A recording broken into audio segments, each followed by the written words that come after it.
Almost 50% of Americans that earn $100,000 a year or more actually are living paycheck to paycheck. I know that might sound crazy, but hear me out. There are actually a lot of reasons why this is happening. I started my career in finance after I graduated from college in 2008, and that was right smack dab in the midst of the GFC, which is the Great Financial Crisis. And I started off making $35,000 a year. And I remember thinking, wow, I finally have a salary, my life is going to change. As I became exposed to people who were making a lot more than me, I also started to realize people who make a lot of money can also be very broke.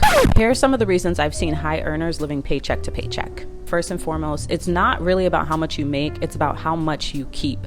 And I think a lot of people have a problem with this. We all have this idea that the more money I make, the better off I'll be. And part of this is because as their incomes increase, so does their lifestyle. So if your lifestyle is increasing in proportion to how much your income is increasing, you're not going to be able to save a lot of money. A lot of this involves the old mantra of trying to keep up with the Joneses. I don't know who the Joneses are, but I see a lot of people who seem like they want to keep up with their appearances. So maybe it's just keeping up with their peers and trying to portray a certain lifestyle. They are inflating their lifestyles as their income increases. Another reason why high earners can still be broke is because they're buying liabilities instead of assets. Memberships and cars and luxury vacations. If you're not using your money to buy assets that are going to generate more wealth for you or things that are going to drive more income for you, then it doesn't really matter because all of those other things are depreciating in value.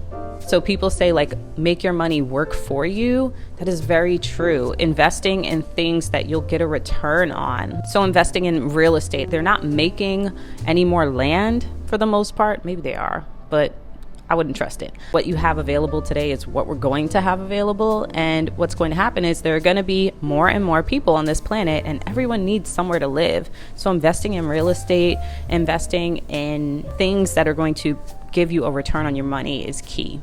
Taxes, taxes, taxes. I live in Massachusetts, so I understand this very well. We have a progressive tax system in the United States, which means that the more you earn, the more taxes you pay.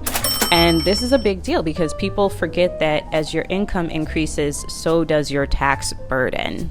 So while a lot of you might be excited for tax season to come around because you're waiting for your returns, there are a lot of people who are waiting until April 15th to file their taxes because they know they're going to have to pay money, which stinks.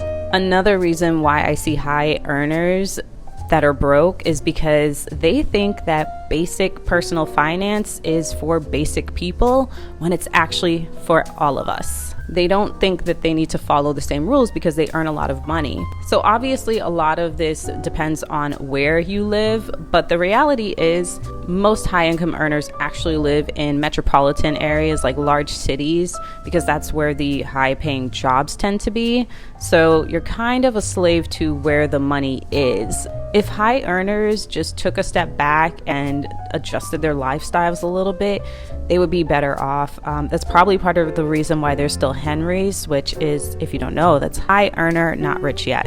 So if they were a little bit more cautious with the way that they spent their money, they probably would graduate to actually being rich. But until then, I would love it if you subscribe to the channel, and if you like this video, feel free to give it a thumbs up.